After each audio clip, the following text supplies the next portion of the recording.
কি করতে পারে? ন্যাশনাল অ্যাসেট কিনা প্রশ্নটা আসলে অবান্তর। অবশ্যই ন্যাশনাল অ্যাসেট। আপনারা বাংলাদেশের অবিচ্ছেদ্য অংশ। আমি প্রথমে একটা কথা বলি, আমি শুধু জুলাই গণঅভ্যুত্থান করি না, আমি খুবই সচেতন আছি, আমরা সবাই সচেতন আছি। বাংলাদেশের মহান মুক্তিযুদ্ধের পর থেকে যত গণতান্ত্রিক সংগ্রাম হয়েছে এবং ইন পার্টিকুলার যখন জুলাই গণঅভ্যুত্থান হয়েছে, আপনাদের অত্যন্ত গৌরবজনক ভূমিকা ছিল। এটা ছাড়াও অন্যান্য সময় বাংলাদেশের অর্থনৈতিক বিনির্মাণের ভূমিকা ছিল। অ্যাসেট না ভাবার তো কোনো কারণ নেই, বরং আমার কাছে মনে হয়েছে আপনাদেরকে আমাদের যতটুকু রেসপেক্ট করা, রেকগনাইজ করা, অ্যাকনলেজ করা উচিত ছিল তার খুবই কম আমরা করতে পেরেছি। এবং আমি আমাদের আপনার মনে আছে লুৎফি ভাই, আমরা যখন প্রথম দায়িত্ব নেওয়া, আমরা প্রথম একটা জিনিস সিম্বলিক্যালি করতে চাইলাম, আমরা প্রবাসী একটা লাউঞ্জ করলাম বিমানবন্দরে।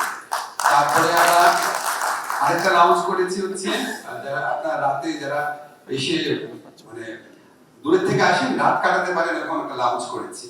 ওইখানে আমরা যারা হেল্পিং হ্যান্ড রেখেছি কিছু, ওখানে যারা আপনার বিশেষ করে মিডল ইস্টে, আমি আপনাদেরকে ফ্র্যাঙ্কলি একটু বলি, আমাদের মূল পারপাসে ছিল যারা মিডল ইস্টে মালয়েশিয়াতে যায়, ওনাদের অনেক বেশি অসুবিধা হয়। তো ওনাদের অসুবিধাগুলো দূর করার জন্য এয়ারপোর্ট সবসময় সাহায্যকারী যারা আছে আমাদের প্রবাসী কল্যাণ মন্ত্রণালয় থেকে সবসময় আমরা সাহায্য করেছি।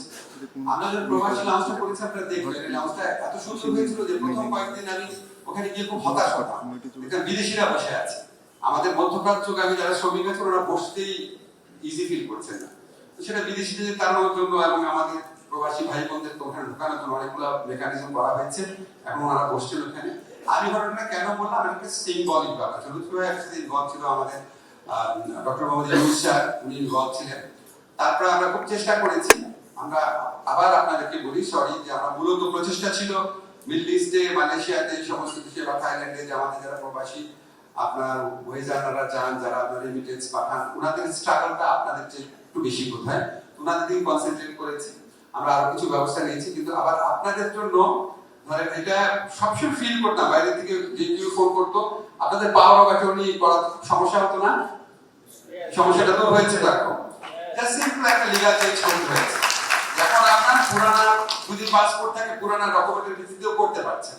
তারপর আমরা যে আপনার ওয়েজার বন্ডের একটা কেনার যে সীমা রেখা ছিল সেটা আপনার তুলে ফেলেছি।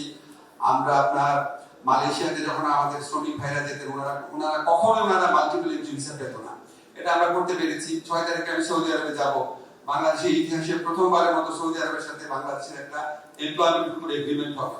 আমি কথাগুলো বললাম, আমি কিন্তু মানে আমার একটা বললাম, আমার সিনসিয়ারলি মনে হয় আমি যে বাইরে যখন পড়াশোনা করতাম, আমার স্কলারশিপ শেষ হয়ে গিয়েছিল, আমি আপনাদের মানে ভালোবাসা স্নেহের কারণে আমি লন্ডনে ছিলাম, আমার পিএইচডি শেষ করতে পেরেছি। এবং আমি যেই সাপোর্ট, শুধু আমি না, আমি দেখতাম ওখানে যারা বাংলাদেশি কমিউনিটি ছিল, প্রত্যেককে আপনারা যেভাবে বরণ করে নেন, যেভাবে সাপোর্ট করেন, যেভাবে দেশের জন্য এগিয়ে আসেন, সবসময় যেভাবে দেশকে নিয়ে ভাবেন, আমার সবসময় মনে হয় বাংলাদেশের মানুষ যেখানেই যায়, বাংলাদেশে একজন থাকে।